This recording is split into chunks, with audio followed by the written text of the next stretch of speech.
Right, we're here with Tim Ley. Tim, can you tell us what it's like to hit the winning runs in a grand final? Yeah, it's absolutely amazing. I think I've told the boys I've dreamt about this about 1,000 times. Going to bed at night, hitting their winning runs. It's the first time I've hit the winning runs in a first grade game, so couldn't have picked a better moment. So. You guys were bowled out for 37 this morning. What was the mood in the team like then? Well, we knew it was going to be a 2 innings game, as long as the weather held off.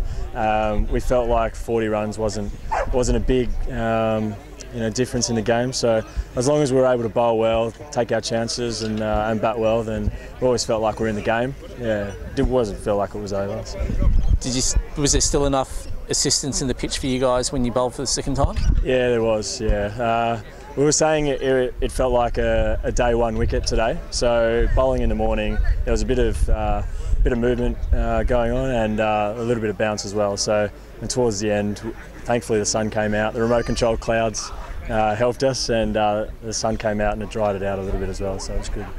When you and Mark Faraday went out to bat after tea, you looked like you were making a conscious decision to play shots. Was that the plan? It is, yeah. Mark and I are both aggressive batsmen, so we play golf together, and we were saying out there that we were more nervous over a 6-foot putt, to win a game against each other. So I think being competitive and going through those situations a lot really helps. But yeah, we were always going to play our shots. Yeah. Do you think playing your shots made it easier to score runs on that wicket? Yeah, well, in the end, you have to score runs to win the game. So we made a conscious decision to score runs because hanging around out there wasn't going to work. I saw 35 batsmen before us try and work their way, into the game, and it wasn't working. So to put them under pressure was something we needed to do, and we did successfully. So. Well, James, commiserations, but congratulations on a terrific season.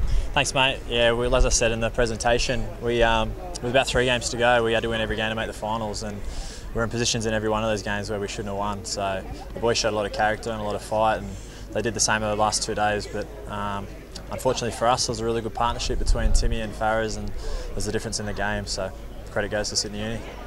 I suppose this morning you wouldn't have been expecting to bowl them out for 37. What was the thoughts at that stage of the game? It's probably going to scar me forever, losing a final when you bowl a team out for 37, but that was sort of the nature of this game.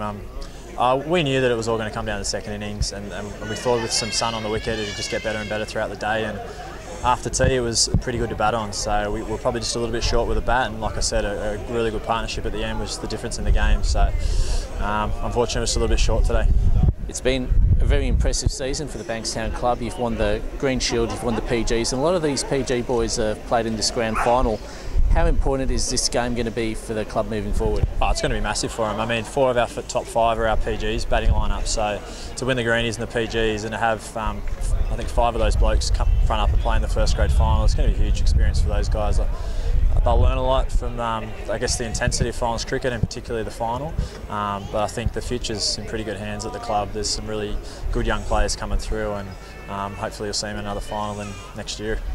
Of course, you're hanging up your boots after today's game. Looking back on your career, what have been the highlights for you? Yeah, I mean, I've enjoyed every moment at the club. I've played 13 years of first grade now, but my body's just taken its toll a little bit, and I've got a young family now, so I want to be able to spend a bit more time with them. The highlights, no doubt, was winning the double for me in 06-07. Getting into the final as captain in my last season is something I'm always going to be proud of.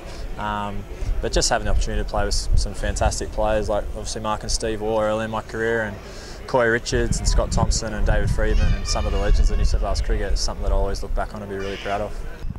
Mitchell, commiserations on the result, but congratulations on your personal effort. Yeah, thank you very much. It's hard to swallow, but it's all right, personal achievement. 5 for 8 on that first day. What did you think of the pitch? We didn't expect it. It was good weather all week and took the covers off on Friday morning. We were very shocked. We would have bowled first, the same as what Scott did. Runs on the board in the final. It's always good. We got bowled out for 82 and we were pretty down. And then to come out in the end of day 1 and have them 6 for 30, got back into the game. What do you think the key was to performing on that pitch? Batting. the longer you could bat, the better. You talked about, you know, the run that you guys had in the lead up to the grand final. Can you tell us a little bit about that, please? Well, I think, not sure what round it was, but Fairfield beat us outright, and Prince announced to everyone that he was going to be retiring at the end of the year. So everyone just had a chat and pulled together for him, and we've played some outstanding cricket over the last 3 months and haven't been beaten until today, so got to be proud of that. Sean, congratulations, 10 wickets for the match and a grand final victory. Does it get better than this? Not really, mate, to be honest. I mean, my first 10 for in a match and one of my first fifers. It was good to put a good performance on the board with the ball, even though the conditions suited seam bowling. And I mean, we didn't look like we were going to get home there for a while. I mean, we were behind the game for most of the game, and a plugger put on a good performance with the bat and got us home. I mean, it's quite surreal. Like we're on the edge of our seats for most of the day when we were batting, and I mean, I can't believe we ended up getting home. The game was really in the balance at the tea break, with you guys needing about 80 runs and then needing 5 wickets. Were you guys confident you had the depth in the batting lineup at that stage? Yeah, definitely. We were in not a similar situation, but we were 9 down for 100 last week at Coogee, and at 10 and 11 put on 70 odd. So they were obviously in a bit of touch after that game, and I think Will Somerville, I'm pretty sure he's got a first grade 100 before. So with blokes like that batting at number 10, I mean, we always had a chance. We just had to go out there and be positives, and we'll have every chance of getting home.